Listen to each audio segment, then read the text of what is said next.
Welcome to Sideline Vibes, the Minnesota sports show, changing the narrative of Minnesota sports fandom. I'm your host, Derek, and with me is my co-host, producer, and Vanna White, Mitch. Yeah, you know me. It's Mitch, R-I-I-B-E, Reeby. In this first episode, we're going to break down what's going on around the state of Minnesota in the professional sports, as well as kind of wrap up the Minnesota Timberwolves season. I think what we could start with is, what are your thoughts on Minnesota sports fans as a non-Minnesota sports fan? Or you kind of are. Yeah, I kind of am. Well, what teams are you a fan of? I'm a fan of the Twins, fan of the Timberwolves. Okay. Go Wolves. Wolves back, baby. Ooh. Yeah, the only sports teams that I'm not of Minnesota descent is Nebraska Cornhuskers fan, and then I am also It's been not great, but, Matt Rule is going to change the program around. And then I'm also a Chicago Bears fan, so. I'm sorry. Sorry.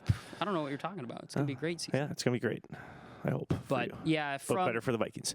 So when I give my outside perspective on Minnesota sports teams, it's mainly going to be from the, lens of interacting with the Vikings fans. It's always seems to be the same story every year with them. It's, this year's our year. It's going to be our year this year. We're going to, we've got this, that, and we got that, and this coach, and this player, and we just re-signed this guy, and, the vibes, we just got graded the best facility and the best team to be a part of, and blah, blah, blah. It just always seems to be the same thing of, we're going to do so great, and then, next year's our year, and then rinse, repeat, rinse, repeat, rinse, repeat. It's kind of funny that you say this because, my perspective of Minnesota sports fans are that we are kind of like what you're saying, where we always think our teams are maybe a lot better than they actually are, but we are always doom and gloom also at the same time. Woe is me. Why does this always happen to us? Why do we have all these horrific losses when in reality, most of our sports teams have had a lot of success over the years. They might have not a ton of championships, but it's kind of how you measure success, whether you think it's winning titles or it's just winning a ton of games. We haven't had a ton of losing seasons, horrific seasons, like Cleveland Browns bad seasons. So I guess then, obviously, as a Minnesota fan, very optimistic, but when, push comes to shove and, a call doesn't go your way or, overtime just doesn't. First thing you hear is, typical Minnesota sports. I feel like I hear that more than anything. And I feel like I always have been that way. I feel like I've always been like, wow, this stinks. But then, I don't know. I feel like I'm more enjoying the process of the entire season. And the process, the fun moments that can come from it. Even last year with the Vikings, incredible season. I wasn't that hurt when we lost. It was just kind of that we weren't better than them. I don't know what the word is. I think we're very reactive as a fan base. I think sometimes we focus on. You hear a lot of, we're poverty franchises. The Twins, that could be argued right now. But, again, I don't know much about it. It'll all get figured out once the owners sell. But, Timberwolves, for example, great season. There was lots of highs and lows. But, for the most part, they figured it out when they needed to. They made it to the final four teams, Western Conference Finals, back-to-back. It's not much. There's several teams in the league that would want that. Every team in the league would want to go back-to-back. And yet, I feel like a lot of fans who, in general, would look at this as this is a big loss. What do we need to do? We need to trade everybody. We're never going to win this. And just doesn't have it. And it's all these things that it seems to spiral. That might be just a normal fan perspective, but I guess if I'm surrounding myself with Minnesota fans for the most part living in Minnesota, you hear a lot of that. So I'm just kind of curious, I guess, if that's typical for what you see. Like when you follow the Bears on social media and whatnot, do you see the same type of reactive fan, or are people pretty have a lot of perspective on the bigger picture? I think we're just a lot more brutally honest. It's a lot more of like, you suck. And not so much oh, we're terrible. It's more of the blame game. And I feel like that's true for a lot of other non-Minnesota sports teams, where Minnesota sports is very focused on like, oh man, we just can't do it. And other teams are like, screw you, you screwed us. Whether it's the refs or the owner or the coach or, you know, a bad move or a bad player. Sure. Like, I know when, was it Walsh? Yeah, Blair Walsh. There was some, you know, tear down of Walsh, but I feel like for the most part, though, Minnesota was very like optimistic of like, it's okay, you tried your best. Yeah, blah blah blah. And when Parkey missed the kick, it was, get him out of the city. He sucks. Get out of here. He's no Bear. Blah blah blah. And there was just no love or sympathy. So I think it's a double-edged sword with Minnesota fans, because it's either, oh, we're doing great, or oh, it's okay, we'll get them next year kind of vibe. Or do we need to be more mean? Do we need to be more like, I've kind of thought about this before. Are we too? I think you're too Minnesota nice. Are we too nice? And I like being nice. I like treating our athletes like they're human beings. I feel like we put a lot of pressure on our athletes to kind of get over this hump. But again, Here's we the thing, though. win. You we pay win them millions. quite a bit. You pay them millions of dollars to get over the hump. So like, yeah, you can have that mentality with a peewee soccer team for sure, or even high school teams. Like, they're doing this for the love of the game, and so are the professional athletes. Yeah. But they also get $1 million checks, and when they don't meet expectations, like who has to hold them accountable? Because like they get paid regardless. So Yeah. like, I'm not saying you got to be a Philadelphia Eagles fan where you're chucking beer cans. Yeah, but it's interesting because like I remember one of the post games. When they played in Madison Square Garden, some of the fans were sticking around after the game, and they were kind of yelling to him on the court, like, "Hey, you should come to New York." He's like, "Why would I want to come here and I get booed by you guys every night?" It's like that's interesting because like I feel like we actually probably play better than maybe our talent, not Timberwolves, but like in general over the years, that our talent. It's a double-edged sword, just exactly what you're saying. Like, we kind of outshoot our coverage consistently. I think we have some of the best fans that there are, but I feel like sometimes we can have such a negative vibe where it's so roller coaster of emotions, the highest of the high, and then it's the lowest of the low. And it's just, there's no in between. There's no balance. There's no perspective on how the season went. We just go and move on and be like, oh, typical Minnesota sports season, time to go. Whereas it's kind of interesting that you say like from the Bears standpoint, or like you're kind of just always, you're kind of expecting the worst and okay with what happens. Yeah.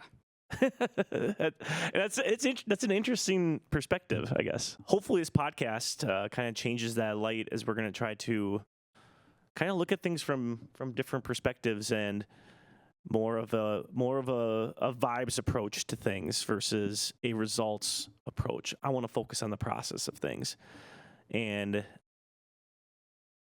bring on any uncomfortable conversation. I'll be willing to debate it. Every year I'm just going to believe that our teams have a chance of winning, unless they're not in the situation for it. Also, this whole narrative, like, I just got to say this. This is the only time I'm going to be negative on this podcast right now, and probably, hopefully, ever. Maybe I don't want to. There are certain Minnesota sports media people, I'm not going to name them, they have this like negative. They kind of fuel the fire of the negative. Oh, woe was us. We're never going to win anything. Look at our title drought. When we have our women's professional sports teams that are just dominant. We have the Frost winning the first 2 Walter Cups in existence. That's state of hockey right there. Then we have the Lynx. Handful of titles, pretty much the Boston Celtics, Lakers level in the WNBA as a franchise. And we just don't even acknowledge it. And we say, woe was us. We're losers. We'll never get to the hump. We'll never make it to even the championship game. When we have that. We have teams that have made it that far. We've had teams that have won, the Twins, for example. And we just have this last, I mean, my whole lifetime, I feel like it's kind of been like that, but now it's just getting worse and worse. I don't know. But the goal of this podcast is to kind of turn that narrative around and put things in perspective. Another thing that I like to do is I'm a teacher and I'm a coach, and coaching perspective, especially with sports, why it's called Sideline Vibes is I always like to look at things from a coaching perspective. And so a lot of the sports that we're going to be breaking down, all the Minnesota sports, I'm going to be kind of looking at it from a coach's lens. And most of the time, coaches are pretty positive about their team. They think that their team can win. And so kind of dive into the psyche of that and use that kind of perspective to break down all of our sports in Minnesota and kind of keep you in the know of what's going on around our state. Next, we have the Crunch Time Report. Do you want to explain what the Crunch Time Report is? Who is Crunch? Crunch is me. This is my online Twitter alias, my Wolves burner account. So now I'm leaking that to the world. If you didn't know, all my 80-something followers I have on my Wolves burner account. This is me. What does the Crunch Report have this week? The Crunch Time Report, because it's like crunch time. Like, that's like at the end of the game, crunch time. We're going to break down my top 5 Wolves things of the year. And so, Mitch, if you can just come up with some too on the fly, that'd be great. We can go back and forth, or you can just add little tidbits into the mix here. But just 5 things. It doesn't have to be moments. It just has to be the 5 things I loved about this 2024-2025 Minnesota Timberwolves. Number 5, Joe Ingles. Everything about Joe Ingles.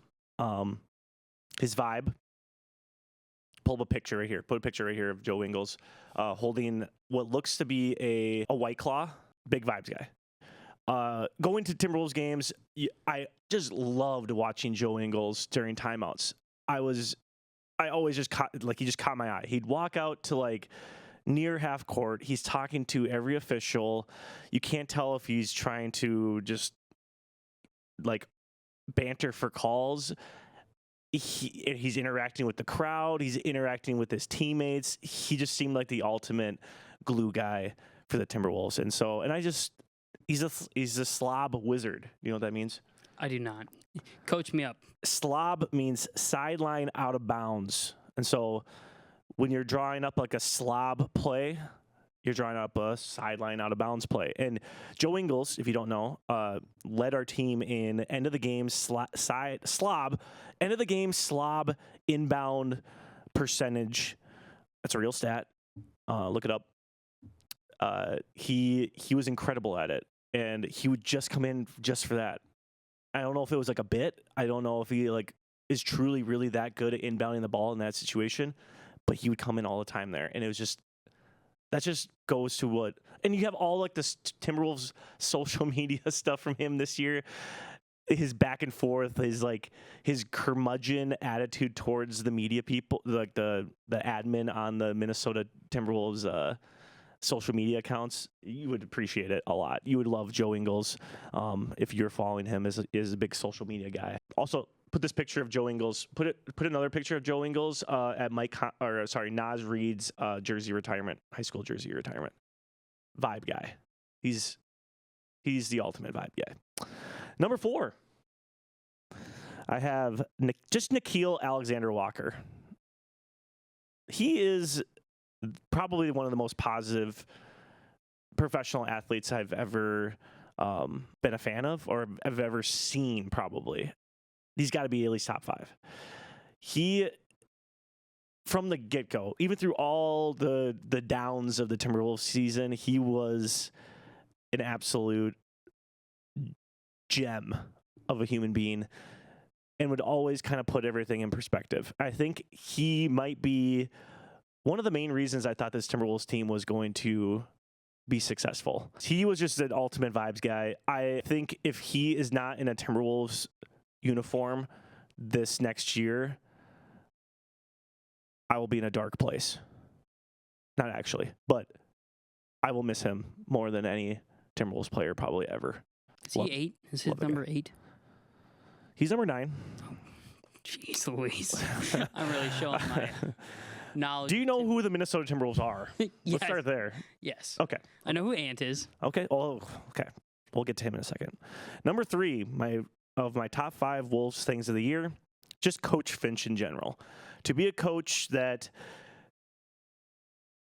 one, your number 2 player who has been kind of a franchise cornerstone for 8 years or more, and just helped get you to the Western Conference Finals, gets traded pretty much the week of the start of the season. And to be able to kind of navigate all that and navigate all the struggles that this team had at the beginning of the year,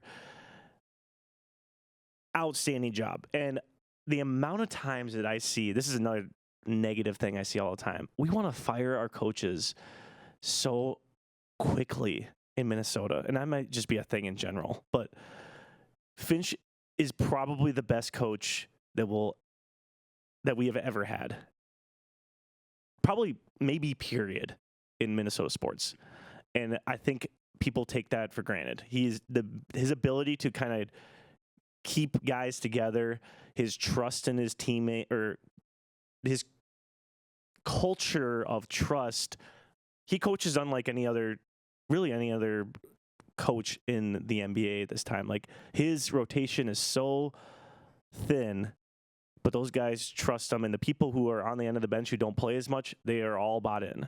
And so his ability to do that is incredible. His ability to get this team from very dark places this year out of that mindset and focus on the ultimate goal.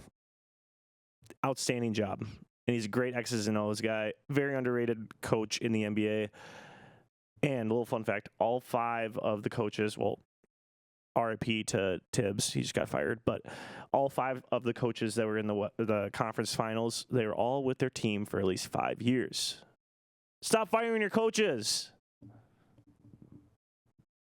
I loved Finch for sending, was it 43 plays in game 1 against OKC to the NBA of the amount of fouls that were or were not called. So, I mean, when a coach does that, does something that petty, I do love that. He's got a level of pettiness. And he gets so fired up too. Oh, yeah. He just, and you need to do that as an NBA coach. Like, if you're just going to let the refs kind of walk over you, like, I feel like the NBA is known and designed for coaches to argue with the refs. Yeah. So, Finch does a great job. Yeah. We'll talk more about off-season stuff. What I think that they're going to try to improve on, and it might be a little bit with the handling of the officiating. But we'll talk more about that as one other thing about Finch did he call out Ant in the Golden State series? Absolutely, yeah. Yeah, and he's done that a lot. That's good. I mean, not a lot. I should say he picks the perfect times to do that. Yeah, which I think you can't do that with every player, but I feel like a player like Ant, he knows he can do that, and he lights a fire under him to really get him out there and get the best out of his players, which you touched on, building that culture and trust to be able to do that with your cornerstone player. Yeah. I mean, can you imagine Redick doing that with LeBron? Never. No, not really. I mean, he yelled at them. It just doesn't hit the same. Yeah. Like Or even- Finch gives you the disappointed dad when you're playing. That's what it seems like. Yeah. He just gives you a disappointed dad, which it hits you way harder. It hits you way harder. And then he'll yell at you when you're not holding the flashlight, Yeah. right? Yeah, he'll yell at you in private. It seems like because they always talk about how Finch came in and lit us up this morning, and that's a perfect time to do that because you don't want to. I don't think in the NBA you want to do that. Again, I'm not an NBA coach, but as a coach, every guy that's on your team thinks that they're the best player in the league. They didn't get to that point by thinking that they're not an incredible player. And a lot of those guys they're the best athlete that's ever came out of their hometown. And so to yell at them on the bench, this sounds really kind of soft, but to yell at them on the bench, they don't take that very well. And I feel like he has the perfect approach to handling that on the court and then handling it off the court. And it starts with that trust, and incredible job by him. Speaking of Ant, though, my number 2, Ant's constant ascending and his leap that he took this season with his 3-point shooting, 3-pointers made, and also his ability to read what the defense is throwing at him. Shout out to Dane Moore. On his podcast, he talked about how this offseason they're going to be working on a lot of stuff, but one of the things that he noticed with Ant is that he's seen pretty much every defensive thing that teams could do to him. And he handled every decision pretty much almost perfect throughout the postseason. Now you might look at the stats and be like, we need more of Ant. That's the classic like Stephen A. Smith take. I need more Ant. He did what, like he said in his post game after game 4, he made every right decision and got his team in the position to win that game. If we have last year's Ant in that situation, I don't know if he's making all the right decisions. He took such a leap in that regard. And I think he's going to take another huge leap this next year. And we're going to have an MVP candidate. First time since this guy. This guy. Not Naz Reid. I wish Naz Reid. First time since this guy, Kevin Garnett. We're going to have an MVP candidate. Mark my words. He's going to be in the running. He's going to be in the talks. He's taking a leap again. I mean, I love Ant. Ant is kind of a big reason why I got really into watching and somewhat paying attention to the Wolves. He's just a big personality, and I know a lot of people say this, but to me, when I watch him play and watch him interact with the media and all that stuff, he does give me big MJ vibes. Oh, yeah. Just like Glad you said that. the swagger he carries, but not like over the top about it. And he has the playability to back it up. Like, but he's not showboating or ball hogging like a James Harden would, where he just give me the ball, let me take the shot, and end up falling short. But Ant, and a lot of people ripped Ant for not stepping up, and I don't know if in the OKC series he needed to step up and be that big time player, because that's not what the team needed him to do. Mm-hmm. The way he worked the OKC defense, I think, was what needed to be done. It just didn't happen fast enough. Game 1, game 2, I think I noticed in every playoff series this year was game 1 and game 2 was a coin flip whether or not Minnesota was going to win or not.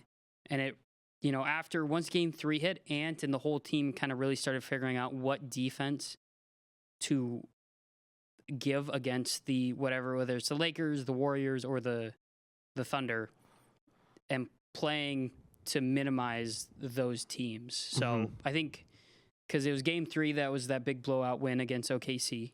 Mm-hmm. And I think that's, Ant played to his team strengths and not him just driving to the glass and trying to put up buckets against 3 big defenders. So. Absolutely.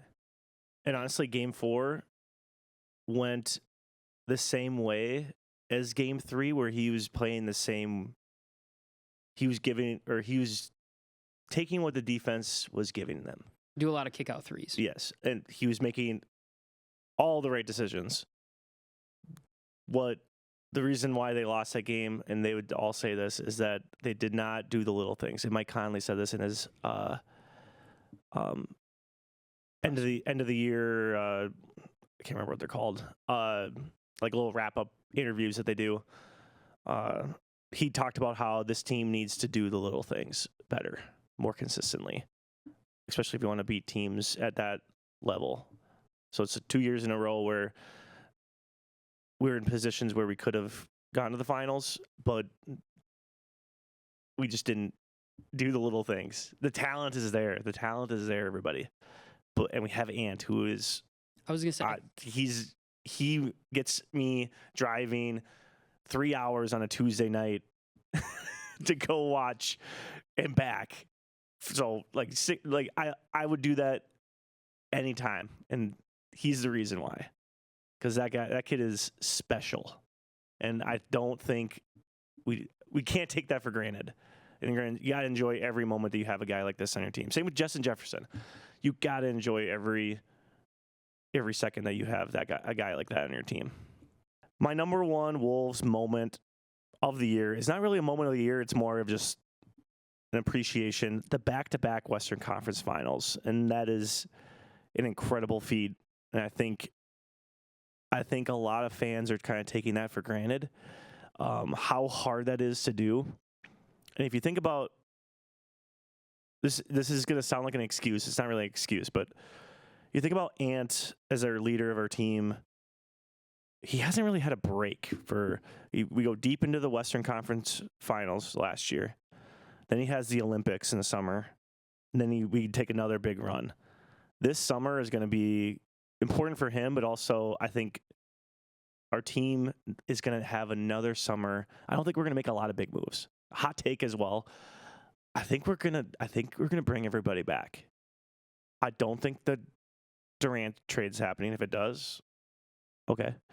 I don't think there's going to be a lot of big moves. I think a lot of people think there are going to be. I think like they said in all their exit interviews, all the players love being here. They want to be here. Connolly talks about how our goal is to bring everybody back.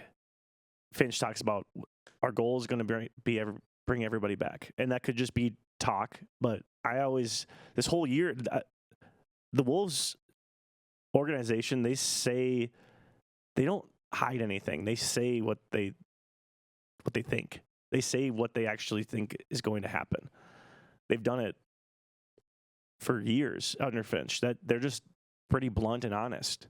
And so I don't think this is like there could be things could change, but I am super excited about this team, and I think that we can make another run for back-to-back Western Conference Finals and be a finals team next year. So, any closing thoughts on the Wolves here? Super fun team to watch. Just jacked for next year. I think your take on Ant having a break and actually maybe taking another step to develop and be the real leader of that Wolves team, I think is a very interesting and positive light for Wolves fan who, the series against OKC was just a brutal one to watch. It was just tough. Yeah. So I think gives you some hope for the Wolves next season. Oh yeah. Ready for the state of the state? Let's hear the state of the state. State of the state.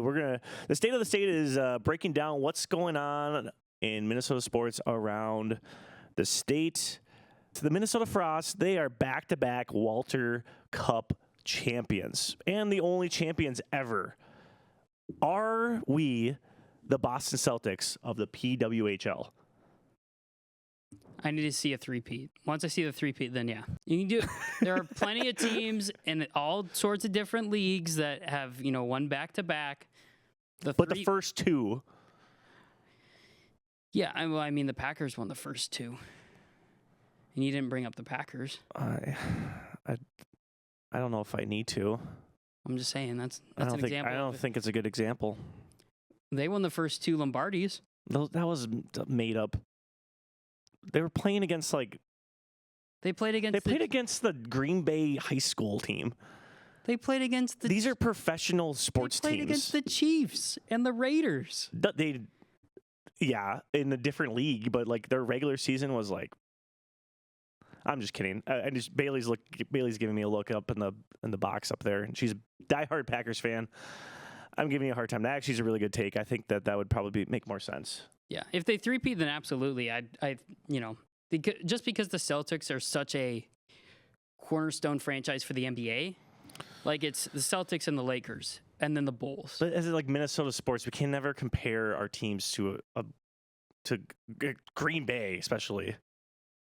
I refuse, but I can see what you're saying. As a Minnesota sports podcast, we can't condone that. We have to say a different. Here's a take for you. I think the Frost will win more Walter Cups than the Packers have won Super Bowls. I could totally see that. I mean, Minnesota's known for hockey. That's Minnesota's whole thing. So the Frost are showing that we are the state of hockey. The Wild need to get on board. They need to follow in the footsteps. Speaking of dominant teams, we got the Minnesota Lynx, 8-0, and now they just won their first Commissioner Cup game tonight, and they won the Commissioner Cup last year, which they pretty much ended up using that momentum to get them into the WNBA finals. And I'm going to try to not talk about last year's WNBA finals, because if there was ever a sporting event that was rigged, it was that. Go back and watch it. It was some of the worst malpractice I've ever seen in officiating standpoint, in a just overall production standpoint. We got robbed. I've never thought that before. I did when I was a kid several times. When Brett Favre got smoked a million times, I definitely thought that we got robbed. And I was right about that. I have the same feeling as Bountygate about this fraud WNBA championship last year. Okay, that's my third time being negative. That's all I get. I get 3 strikes. But anyways, we're back, baby.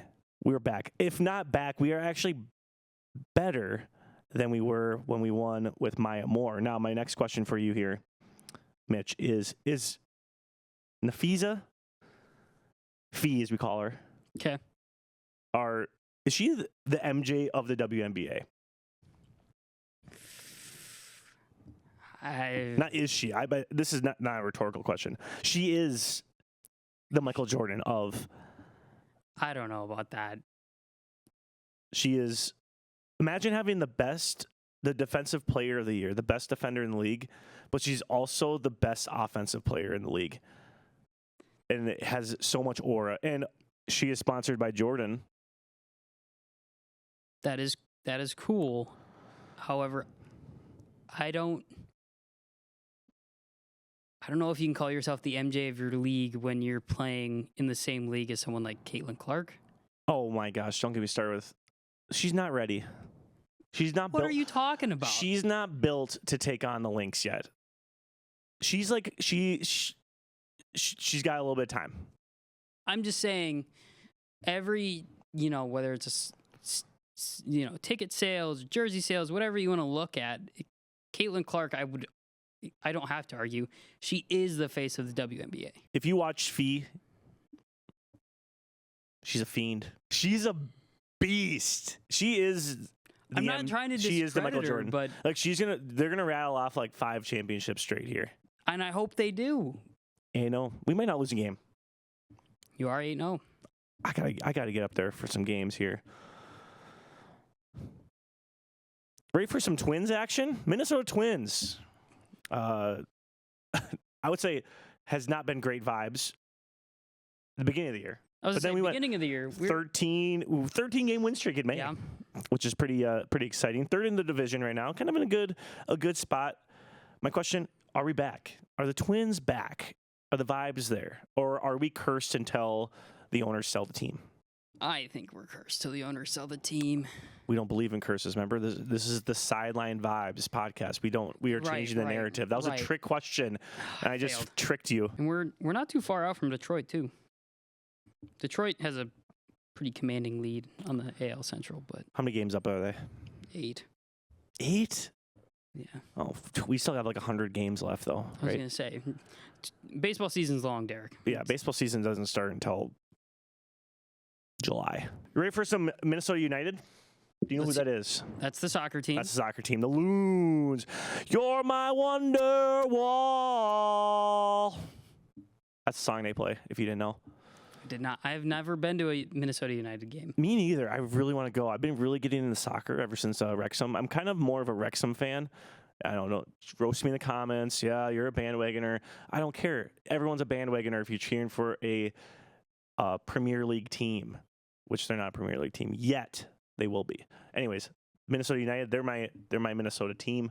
I do like watching them. They are actually, this might be a good year for them. Last year, they started off really hot. They didn't really get deep into the playoffs. This year, they're third in the Western Conference to start here, 8-6-3. Some exciting stuff. They broke their curse of losing in Seattle. Have you seen the PK, the Loon, the mascot? I have seen the mascot. Put a picture of him right here. Terrifying. Probably one of the scariest mascots in all of the leagues. I don't know how the Loon could be scary. Put this picture on there. Oh, okay. That's a little scary. That thing's... I almost... A little fun fact, a little fun story here. I once got almost attacked by a loon. Is a loon a duck? Me and my cousin were...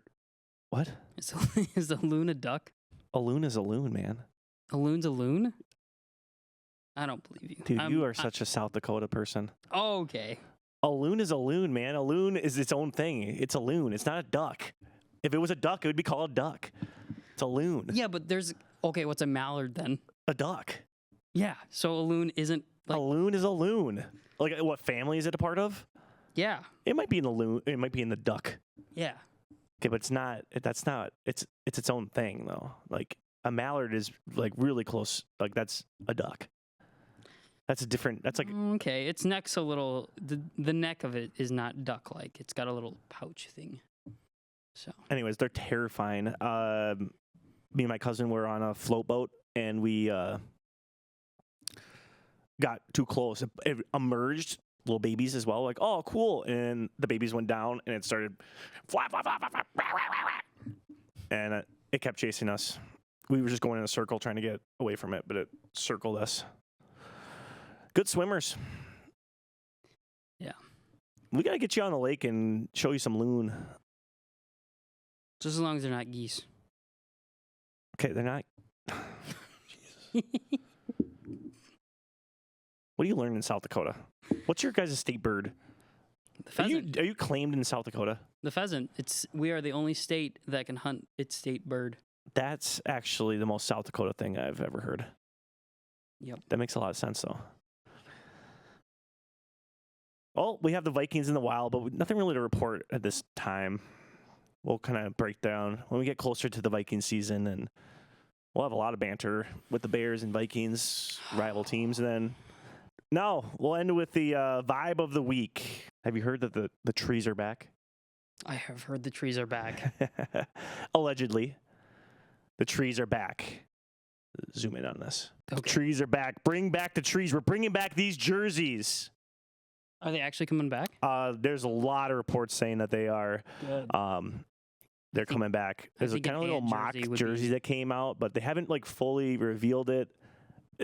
It's coming back. They've been teasing it for way too long. I think it needs to be in our rotation. Bring back the trees. Put the trees on the court. I want the trees everywhere we can. We're bringing back the trees. It'd be really cool if you did like an Oregon Ducks type court. Have you ever seen the Oregon Ducks court? That would be kind of cool. Yeah, I have seen that. Yeah. That would be cool, but I want the old trees. I want it back. Bring back the trees. I think that, and once we retire KG's jersey officially, that's going to break the Glenn Taylor curse, and we're going to win it all. See that seems like old Minnesota vibes, doom and gloom, but that actually might be true. Well, I mean, that's all I have this week. Do you have anything else? It's summertime. That's my big vibe. Yeah, it's summertime vibes now. Summertime vibes. Perfect time for a podcast to come out, right at the lull of the sports season. But yeah, if you have anything, well, do we want to plug an email? Should we create an email? People can email us. Yeah. Questions. We can read your email, your questions. You can even dare Mitch to do something. He might do it. Oh Lord, here we go. We can see how many hot dogs he eats. Well, that'll do it. We'll catch you next time for more takes, more talk, and more vibes. All right, that's a wrap. That'll do it. Oh, my butt hurts.